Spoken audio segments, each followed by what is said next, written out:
Fernando Ramallo pues habló también de cómo es una riqueza, o sea que Aragón, el hecho de que tenga 3 lenguas que convivan, lo llamó un lujo, una riqueza, y que la lengua es un patrimonio inmaterial que hay que preservar. No llego a entender por qué no existe esa misma sensibilización social con otra parte fundamental de nuestro patrimonio, como el patrimonio lingüístico, del que tendríamos que presumir y argumentar, entenderlo como algo tan natural y motivo de orgullo, ¿no? Digo, bueno, ¿a alguien se le ocurre que perdamos alguna joya de nuestro patrimonio, del románico jaqués, por ejemplo?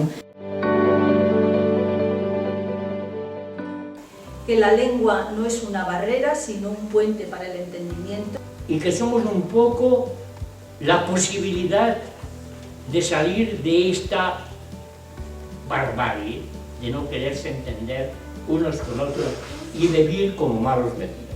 No, hombre, no. No se ajustan a las fronteras, no hay fronteras para las lenguas. ¿Por qué? Las lenguas unen.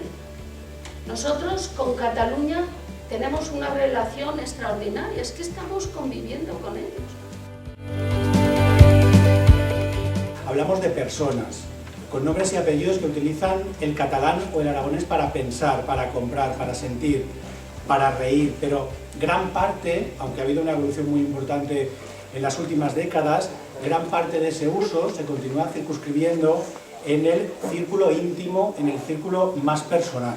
Hablábamos el aragonés se hacía en casa, solamente en casa. Mis padres hablaban ribagorzano, que ellos le llamaban hablabasto, pero como estabas en casa, el hablar como en casa o el hablar como en el pueblo era como ir en zapatillas o ir en pijama. Se podía hablar así en casa.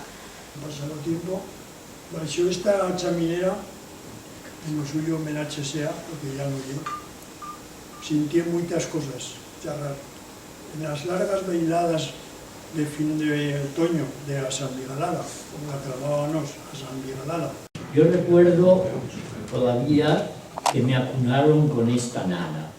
Anonón, tu madre está al forno, tu padre al morir, te farán una coca en oli y sachí. Los críos hablábamos en catalán en nuestras casas y en el pueblo. Y cuando llegábamos a la escuela, pues teníamos que hablar en castellano. Eso. Ahora, a la vez no le llamaban aragones, le llamaban, como ha dicho Lola, hablabasto, allí decían charramal. Charramal, sí. Bueno, charrabas mal y al final, pues en la escuela, pues te decían que charras mal y vas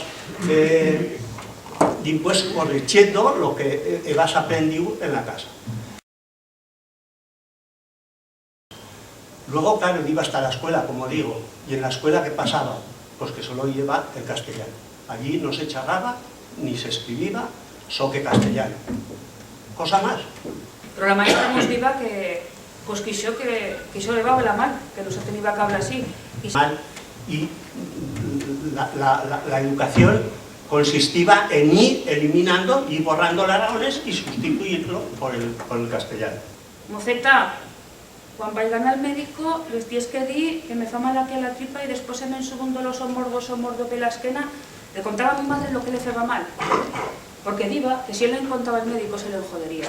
Por atender a una persona en árabe o en rumano y no en catalán de Aragón, me parece muy fuerte. Es decir, ¿no? En Zaragoza. En los años 60 o por ahí, mucha gente se invadía los pueblos y la mía familia va hasta una visa. Y a Chen empezó a marchar. Todos sus caminos y eran como las procesiones de Semana Santa. Que en cada generación se pierde. Cada generación se pierde muchísimo. Yo, por ejemplo, de aragonés hay palabras que decía mi abuelo y que yo a mis padres ya jamás les he escuchado porque ellos ya... Y que insistió que pese a la situación de precariedad todavía es posible un desarrollo y que las acciones que están llevándose a cabo en política lingüística junto a un marco jurídico adecuado y su enseñanza como materia vehicular podrían hacer posible su pervivencia. No insistiré más en ella. A veces no es tan importante, que lo es una ley, que lo es, sino a veces son importantes el paso a paso, como se hizo ahora el partido a partido. La medida de fomento, el convenio con una entidad privada sin ánimo de lucro, el convenio con unas entidades locales. Antes, Hay detalles pequeños de administración cotidiana que pueden ser muy audaces, silenciosos, pero que pueden dar un golpe y un tajo fuerte al que te está tirando la piedra. Necesidad de dignificar las lenguas minoritarias y sus hablantes. Lamentablemente, y creo que lo podemos decir, la palabra catalán se asocia a algo más. No hablemos de Cataluña. En Cataluña también hablan catalán como nosotros. A mí en estos momentos ya no tolero que nadie diga que hablamos chapurreo. No lo tolero. Necesidad de concienciar a la sociedad aragonesa en general. Una aproximación de lo que yo detecto durante años en relación a las lenguas de Aragón, creo que hay 4 posturas en nuestra sociedad. La primera, el apoyo decidido al mantenimiento, a la preservación, al cuidado, al fomento de estas lenguas. Apoyo que puede venir de los hablantes, que es lógico, y a veces de personas que no somos hablantes de estas lenguas. Pero siempre he creído que el mundo evoluciona gracias a que la gente lucha por sus derechos y sobre todo porque hay otros que luchan por los derechos de los demás. Hay una segunda posición social que es la indiferencia. Mucha gente que te dice, oye, me parece muy bien que os dediquéis a estos temas, que los trabajéis, pero yo tengo otras prioridades. La primera, llegar a fin de mes. La tercera posición social es el desprecio, fundamentalmente con el aragonés. Porque con el catalán utilizaré otro término. Catalán de Aragón.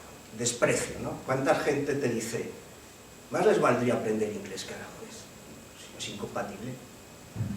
Si los bilingües normalmente aprenden mejor otros idiomas que los que somos monolingües.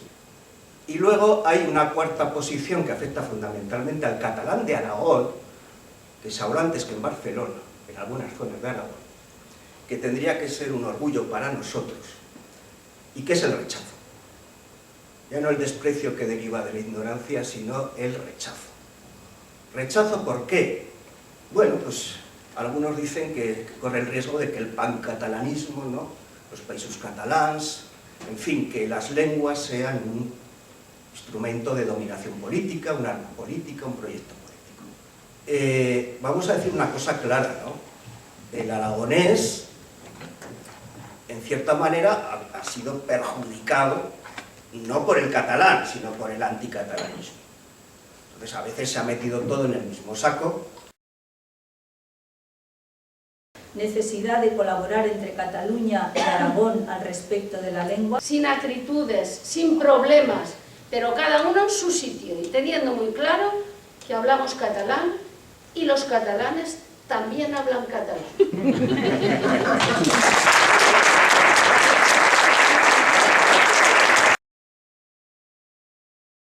Necesidad de normalización mínima, necesidad de alfabetización en estas lenguas. Que hieren analfabetos de la lengua materna nuestra. Necesidad de transmisión generacional para su supervivencia, necesidad de acuerdos entre los expertos. Es verdad que la ley es tan a veces vaporosa, etérea, que permite hacer casi lo mismo que la ley del 2009 si se tiene la inteligencia y la astucia y la capacidad para actuar desde ese punto de vista. Hoy tenemos, por lo tanto, un reconocimiento expreso en la Ley de Patrimonio Cultural de Aragón del aragonés y del catalán de Aragón. Se ha vuelto, en cierta manera, al año 99, con otras expresiones. Y empezamos, yo creo, a cambiar ese sentimiento de vergüenza, de sentir que lo que hablábamos era algo de segunda fila. Y siempre me ha sorprendido la dureza con que se ha actuado, especialmente en algunos medios de comunicación, en relación a la ley del año 2009. En esa mesa salió algo importante, es pedir a los medios públicos, es decir, que pagamos todos, la televisión de Aragón y los medios que haya, la radio de Aragón, pues que tengan espacios y que tengan guiños de respeto y de acogida de estas lenguas. Que tenemos una oportunidad de oro con un medio público, con una audiencia brutal, como es la televisión pública, y es el momento de que sin ningún complejo, sin ningún tapujo, ese es el canal adecuado, porque es el que pagan todos los aragoneses para que tengan sus desconexiones Pero creo que no está reflejado en porcentaje el valor que le dan los aragoneses a su lengua, a su léxico, a eso que les lleva a las palabras, que les llevan a la infancia, a sus lugares de nacimiento, no está reflejado en el tiempo que se les dedica en los medios. O incluso en alguna ocasión se utiliza los no acuerdos entre la, vamos a llamarla así, exigua de sociedad civil para no hacer nada. Se escudan quienes piensan que realmente estas cosas no venden y que además no tienen criterios para abordarlas porque la sociedad no les da, o las instituciones, unas líneas, ¿no? O sea, que no les demos excusa. Bueno, primero, publicar en aragonés yo creo que sería complicado, porque aquí le hacemos caso. Escribimos esto con B, con V, le hacemos caso a los que piensan una cosa, a los que piensan otra, porque hay grupos, o sea, y no se ponen de acuerdo. Nosotros hicimos un programa sobre las navatas, chulísimo, un programa precioso sobre las navatas, pero no conseguíamos ponernos de acuerdo en escribir navatas con B o con V, porque había, y las dos explicaciones eran no sé, aceptables. Entonces nos venían por las dos partes y nos decían navatas con V porque viene de na o de nave, vale, no, navatas con B, de ninguna manera con V. Entonces quiero decir, si todo es tan problemático, si nos encontramos con tantos problemas, es difícil también incluirlo en el día a día de un medio de comunicación. Hay diferentes grupos luchando por una cuota de poder y que han utilizado todo el tema, sobre todo de las normas gráficas, a nuestro entender, porque es aquello más visual donde te puedes posicionar. Que nos encontremos en un entorno y un contexto de no comunicación, ¿vale?, de no cooperación entre diferentes grupos y personas, e incluso de recurso al insulto. Decía, si yo me arranco un ojo, ¿tú te quedas ciego? ¿Cuál me quito? Porque la ética del tuerto, que es la que está aquí detrás, es la que ha dominado las relaciones de la sociedad civil tradicionalmente en muchos de estos asuntos. Silenciar y rechazar el que se convierta este tema en herramienta o arma arrojadiza entre los partidos. Sin embargo, la ley del 2009 planteó, como sabéis perfectamente y conocéis mejor que yo, graves conflictos de tipo político y mediático. Pero hasta ahora ha sido todo debate político, la lengua como arma política. La cosa que es la necesidad de que los representantes del pueblo de Aragón, de todos los partidos, se conciencien y admitan su responsabilidad en la defensa de las lenguas como parte del patrimonio cultural de Aragón. Y yo creo que en esta legislatura complicada, muy complicada, por las mayorías que hay en las Cortes de Aragón y demás, pues están haciendo las cosas relativamente bien. Alguien dirá, ¿por qué no ha salido otra vez la ley del 2009? ¿Por qué no hemos vuelto a recuperar? ¿Por qué no hacemos otra ley? Porque probablemente en estos tiempos hubiera generado conflicto. Hubiera hecho aflorar todos los conflictos, todos estos demonios que tiene esta sociedad. Y creo que también es importante que haya una dirección general dedicada específicamente a esto. Porque si esto se diluye dentro de la genérica de patrimonio cultural, pues se hubiera perdido gran parte de la actividad.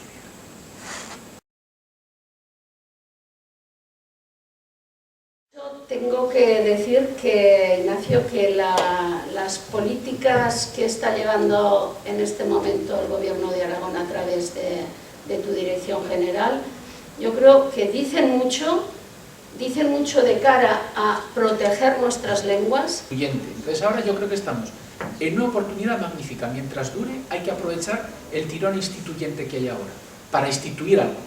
¿Y qué? Pues determinadas cosas estratégicamente puestas, sin gran ruido normativo. Porque efectivamente, yo aquí había apuntado liderazgo institucional, hace falta.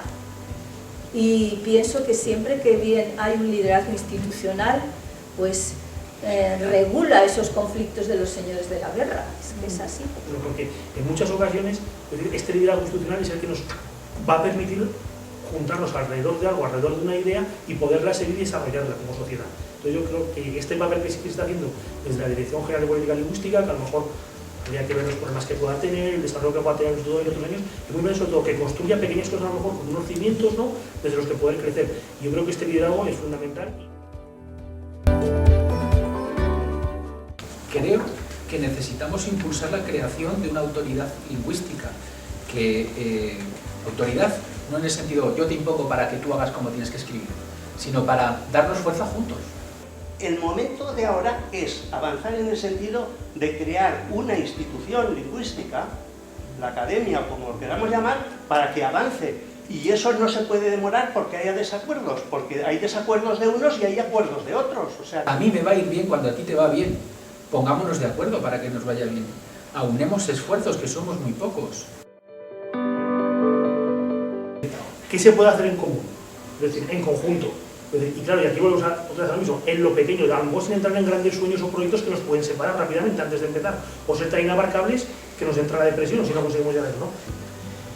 Luego pensamos que es muy importante trabajar con la gente de los territorios, ¿vale? Y aquí sí que volvemos a retomar las pequeñas cosas, apoyar los pequeños impulsos de cosas que se hacen en muchas zonas, y algunas muy chulas, es decir, ¿no? Hay gente trabajando con niños en Sobrarbe, hay gente haciendo cosas en Peñarroya, Tastavís, o sea, creo que entonces... Representan todo un universo simbólico de la niñez, de la lengua materna, del paisaje. Que con esa lengua también se puede hablar de amor y de desamor y de sueños y de esperanzas y de muerte y de alegría. Perfectamente. Y nos entendemos. Y para mí una lengua es un ámbito de entendimiento.